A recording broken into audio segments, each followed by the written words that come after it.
This is another example of a tiny cook stove. This is just a gorgeous build. This was built by Felipe, and I apologize, Felipe, I don't remember exactly which country.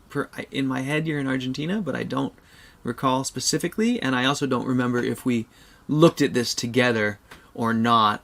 But there's a couple of things going on here that I just find, really, really wonderful. He did a fantastic job of detailing and finishing the top.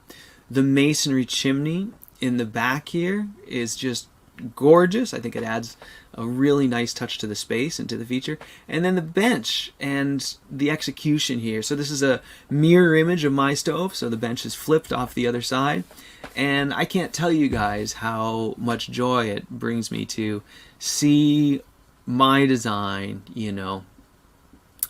somewhere on the other side of the world, having been built and sort of re-envisioned by someone else's hands. And yeah, I think probably the best thing about seeing these is that, and I know this, is that, I usually am not the best in terms of details and finish, and I've been trying to do better because I do want to, inspire people to build beautiful stoves.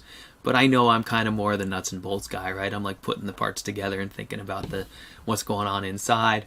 But I love to see other people's expression in these stoves. So I just think this is a beautiful, beautiful build. It's very, very close to the plans exactly, and yet still he managed to make it, I think, just a much more refined than how I feel mine presents itself. And I think part of that is the setting. It just looks so good on that tile floor. But at any rate, very well done, Felipe. Gorgeous job.